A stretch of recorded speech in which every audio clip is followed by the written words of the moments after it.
are asking that, okay, would you be looking at urban infrastructure, and where would the money come for improving infrastructure?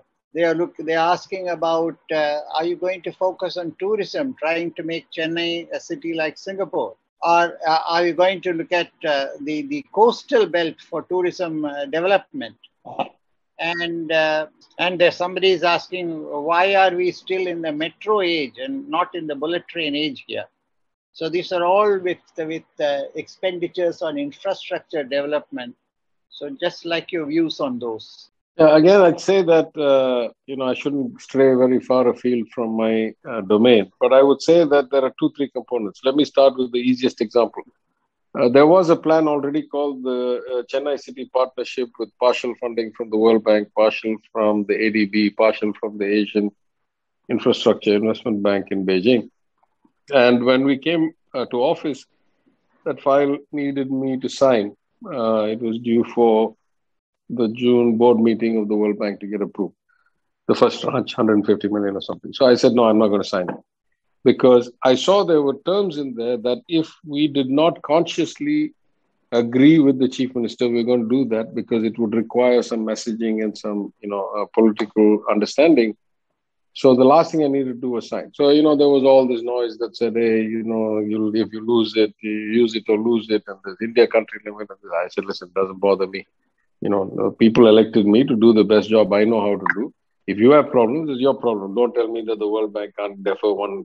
No, it's a year. And you do accrual accounting. We do cash accounting. You do accrual accounting, carry it over next year, son. It's not a big deal.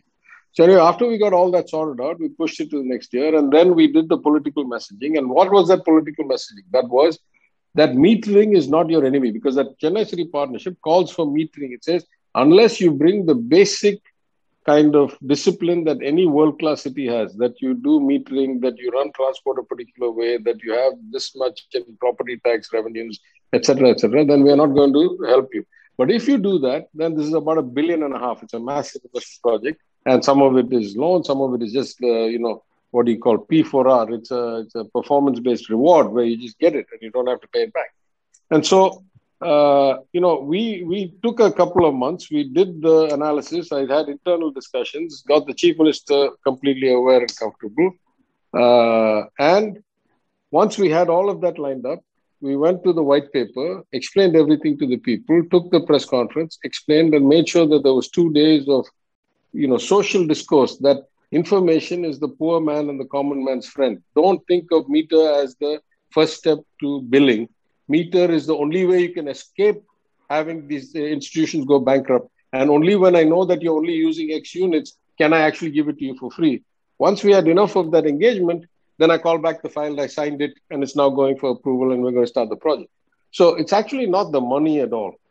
It is the application of mind to fit the right kind of projects and the right kind of funding to the right political narrative, and to take the people along. That's what it is in a democracy, right? If I'm continuously at odds with the people, then I'm not really functioning in a democracy. So you can say it in a bad way and say politicians want to please the crowd all the time. But you can say it in a good way. Say, who am I to make unilateral decisions for what is good for the people? I got elected by 2.5 lakh people, of which 1,60,000 or something came out to vote. Nobody appointed me God. I still got to get the public involved. So I think that money, in my opinion, money is not the constraint at all. I think there are 100 good ideas. I think we are already, just so everybody's clear, we're already the number one investment destination in India for KFW, for JICA, for World Bank, for a lot of these people, because the money goes where the credit is good, where there's actual traction. And because of a century of our social justice and inclusive growth and education for all, we have by far the number one gross enrollment ratio for higher education, which is now about 50%. And we have a relatively harmonious society with relatively little tussle. We have, as you say, lots of coastline. We have one of the biggest data connectivity points to the rest of the world. We are reasonable in terms of power and assets and natural resources and mineral resources and all that. So it is only natural that we will be one of the most attractive investment destinations in India. And in the world where they're looking for anything but China, then surely That also helps the broader India macro picture. So in my opinion, and based on at least, the 20, 30 years I was in the financial services industry, the world is awash with money. You rarely see deals that go, 60% subscribed and fail, or came so close but didn't work. Either it doesn't take off or it gets oversubscribed 10x, right? Either you have the right framework or you don't. And it's an on-off switch. It's not a 50%, 80% switch. So I think if we do things right in how we manage ourselves, if we have a good story to tell, if we have the results to deliver, we are already well off. We can be much better off.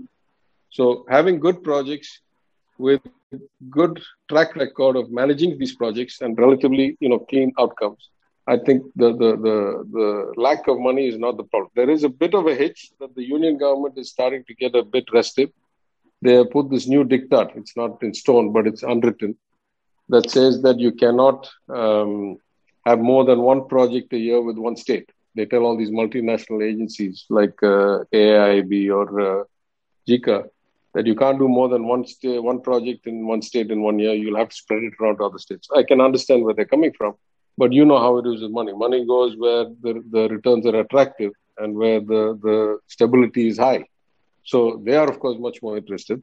Now, you can get around some of these things by structuring off-balance sheet vehicles.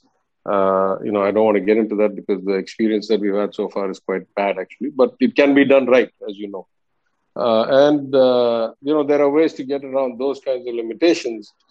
But I would say the skill is actually trying to fit the pieces of the puzzle in the right order, time-wise, and ensuring that you do the right things at the right times and don't find yourself kind of caught out unexpectedly with some messaging that you have not planned or not already done. I'll give you an example of bad messaging, just so you see what I mean. There was this issue about some resettlements of encroachments in the path of the river of the 2015 floods that had not yet happened. That building was actually world class. It had been built. It was really good.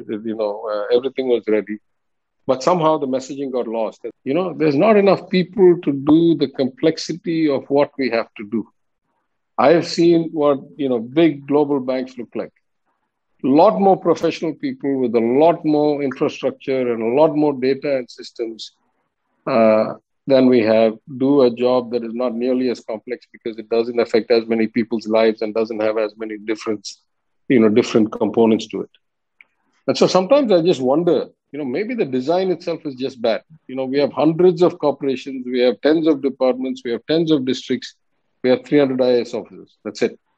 Every one of them wears like 5 hats or 6 hats or 4 hats.